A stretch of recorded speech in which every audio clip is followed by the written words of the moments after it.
eloko ekomisi Ken pia na bilobela boye ezali une semaine na poto nde moto esali ye boye. Eloko ekomisi Ken pia na bilobela boye ezali ba contrat verbal oyo asigné na bato ebele na mboka ya poto. Eloko ekomisi Ken pia na boye ezali kosangisa nzoto amoni bolumbu ya ndeko na ye Angel Moswahili. Awa likambo ya lokuta ezali te. Mbote bapapa bamama bandeko, mbote barando na barandonettes, mbote bato oyo balingaka rando na ba oyo balingaka rando te, mbote ba jeune garçon na ba jeune fille, mbote bana mike na ba bebe, mbote ba Sainte Anuarite, Sainte Thérèse, Sainte Ingrid Kabongo. Bandeko awa eza na liloba ya maseki te, nyonso na koloba eza pe lokuta te. Ken pia na kokoma akomi na poto asali une semaine, mbala liboso na bomoi na ye aye poto, pe kokoma akomi na poto yango avandi esika moko te. Na une semaine wana atamboli bisika ebele, elingi koloba azalaki kozala bisika moko tango moke, pe makambo ayaki kosala asali ata eloko moko te oyo babengi mosala. Me tokolobela wana te, tokolobela eloko nini ekomisi Ken pia na bilobela ezali ya liboso poto wana. Po moto neti Ken pia na oyo nanu aya poto te, akomi na poto asali une semaine, na kanisa na une semaine wana azalaki nanu korealize teke azali na mboka ya poto. Sikoyo kotambola atamboli lisusu epesi ye lisusu vertige, azalaki kaka kolota, azalaki koyeba te ke aza na poto. Meme na monoko na ye azali koloba aza na poto, meme biso tozali kotala ye na belili tozomona aza na poto, me psychologiquement na kati ya mutu na ye azali kaka kolota, azali komona yango ndoto. Sikoyo tango akozonga Kongo ndenge azongaki yango wana, kuna nde na tango akokokisa 2 mois 3 mois bisika nde akoyebake azalaki na poto pe azongi Kongo. Donc tina mokola lelo nanu ayebi kaka teke azalaki na poto, meme na monoko na ye azali koloba pe biso tozali koyoka pe toyebi azalaki na poto, me na motu na ye nanu ayebi teke azalaki na poto.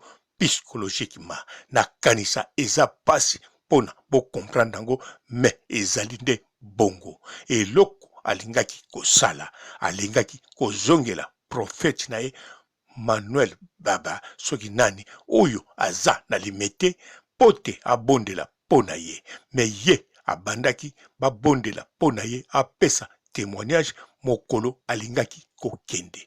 Nzoka témoignage na kobondela ya solo esengelaki tango akokita na avion aleki mbala moko kuna nde bisika bakoki kobondela pona ye, parce que abandaki kuna, ou bien alingaki koluka psychologue to psychiatre akipe ye apesa ye maloba basolola pote psychologue akoyeba modele ya sali voyage, modele mbala liboso akomi na poto ekoki kokomisa ye liboma, ekoki kobouge ye motu mwa moke sanke bato bayebake Ken pia na motu ezali ya kobouge.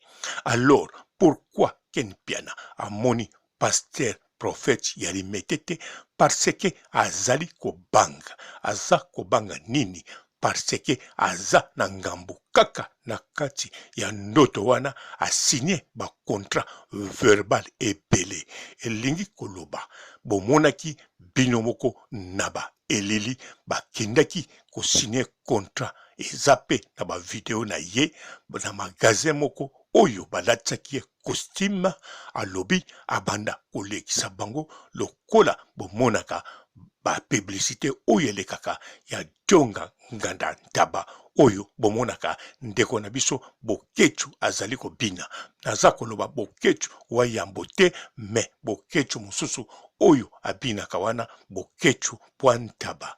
Bon, sikoyo ye kontra asalaki na kanisa ti sikoyo nanu bomoni beleli ya boutique wana te ezali koleka wana eza kaka exemple moko pote botia tembe te pona bomonaki yango na beleli bobenganga moto na lokuta te. Me apart wana même bakombo oyo aza kotia na se tango ba émission na ezali koleka basignaki contrat verbal teke atiaka bakombo na bango na se elekaka lokola mai eza koleka mokolo mbula ebetaka na Congo. Me balobaki na ye abwakaka bango mabanga ye andimaki bindemela nzoka ayebaki te eza contrat verbal. Kolongwa kuna babisika ebele asali vraiment ba contrat koleka ba musicien na kanisa bandeko na biso ba musicien bazali ko comprendre nga ngambu oyo ye Ken Piana amemi sikoyo nyonso wana eza deja kobakisa ye mutu ba problème eza kobakisa ye mwandambo to ya liboma sans kolongola bilamba sans ke biso toyebake azali na mwa liboma ya quelque jour. Sikoyo na kati ya troisième likambo basangisaki nzoto na oya ye ndeko Angel Moswahili. Bien sûr akanaki yango te Angel Moswahili pe akanaki yango te mais Angel amesana vraiment kolata bamodinda te amesana pe na bestring normal te mais ye alataka oyo ya singa moko to alati eloko te. Donc oyo ayebi ya singa moko te ndenge ezalaka ezali neti lipa bapasoli batia manteka sima olekisango singa na kati singa wana ekomonana te ekoti na nzela ya lipa ozomona no lipa batia manteka me singa oyo eleki na kati nango ozali komona yango te wana ezali biloko Angel Moswahili alataka yango pe ngai nalingelaka ye pona bongo na sambelaka na kutana na ye po alataka eloko te to singa moko me kotambola na Ken Piana abosanaka na ye el moko azali na Ken Piana soki alali na train afungoli makolo Ken Piana aza komona Ken Piana moyen pe akimisa misu ezalaki te parce que ezali mbala liboso te Ken Piana asangisa na ye nzoto tango bazala na bomwana na kati ya Congo Ken Piana se asangisa nzoto.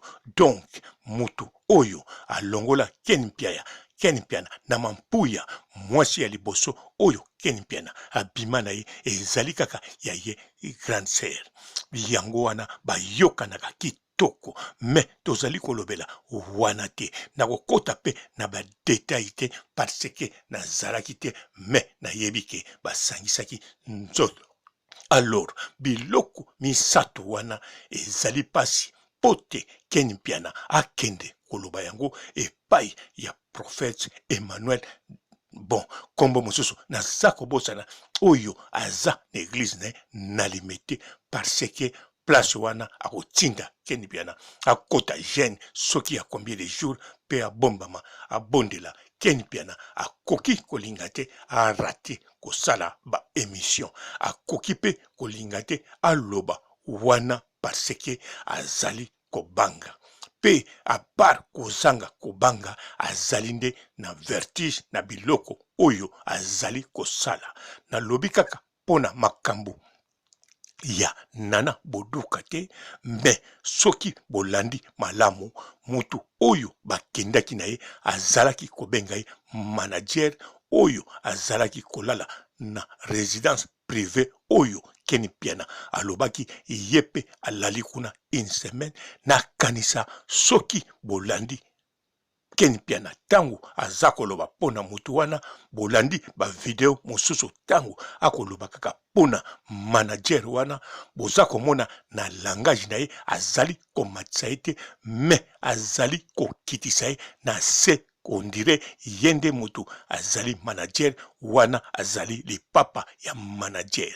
Donc Ken Piana azali kosala yango na nkote me azali kosala yango parce que azali toujours kolota ke azalaki na poto, azali toujours ko ignore ke awuti kosangisa nzoto na oya ye yaya pe bayoki bilengi oyo bayoka na bomwana, azali ko ignore ke azwi ba contrat verbal alie batu oyo babengaka komela ezali ngambu me ye tisikoyo azali kolota me yango wana bino ba oyo bolingaka Ken Piana. En tout cas, après 3 mois, Ken Piana akozonga na ye mutu wana ezali kaka ekoki kosalama meme na yo ndeko yango wana bozala calme bosambela pona Ken Piana tote boyebisa ye akende pa ya prophète soki penza prophète moto asambelaki pona ye makambo ekende ndenge ya kendaki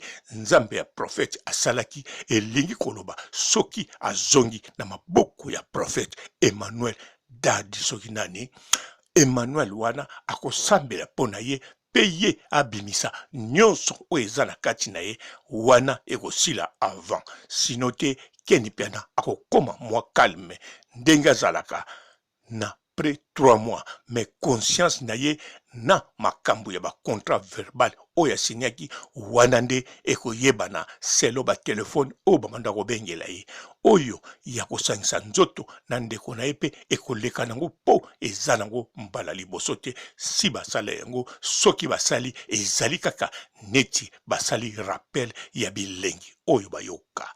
Bien sûr Ken Piana nyonso asali yango na kati ya ndoto me mokili yango etambolaka ndenge wana ndenge tomonaka kaka biloko ebele oyo elekaka na net tozali kotia yango même paka ndenge bozali komona nga na lati maske oyo pamba te pona maladi oyo boyebi ezali ya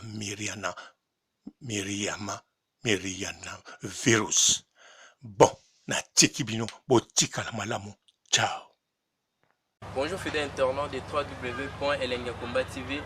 Bonjour, bonsoir, balandi nyonso ya Elengi ya Komba. Congolaise TV. Bon, belé partout dans le monde, partout où vous êtes, partout où vous êtes, Elengi ya Komba TV vraiment. Bonjour, bonsoir, na ba abonné ba fan nyonso ya Elengi ya Komba Congolais TV. Bonjour à mon boss, on a appelé ça vraiment un pandi. Bonjour à mon boss, JP Kiama. Je salue mon boss Balobi, boss des boss Babi, JP Kiama. Bonjour, na Elengi ya Komba Congolais TV vraiment. Ngamo na zana chaîne de chaque kitoko ya boss na JP Kiama ta ay boss des boss ya nyama ya danger. Donc ba samtalo la zaki. Ya boss na biso JP Kiama nzambe na ngai ba boss bazali ba boss bazali JP Kiama le boss des boss. Napesi d'abord bonjour te ba mbote belé na mo boss JP Kiama wana na kozangisa ote donc na ko lekate sana napesa mo boss JP Kiama boss des boss. Bon, belé partout dans le monde, partout où vous êtes, partout où vous êtes, Elengi ya Komba TV vraiment. Bonjour, bonsoir, na ba abonné ba fan nyonso ya Elengi ya Komba Congolais TV. Bonjour à mon boss, on a appelé ça vraiment un pandi. Bonjour à mon boss JP Kiama. Je salue mon boss Balobi, boss des boss Babi, JP Kiama. Bonjour, na Elengi ya Komba Congolais TV vraiment. Ngamo na zana chaîne de chaque kitoko ya boss na JP Kiama ta ay boss des boss ya nyama ya danger. Donc ba samtalo la zaki. Ya boss na biso JP Kiama nzambe na ngai ba boss bazali ba boss bazali JP Kiama le boss des boss. Napesi d'abord bonjour te ba mbote belé na mo boss JP Kiama wana na kozangisa ote donc na ko lekate sana napesa mo boss JP Kiama boss des boss.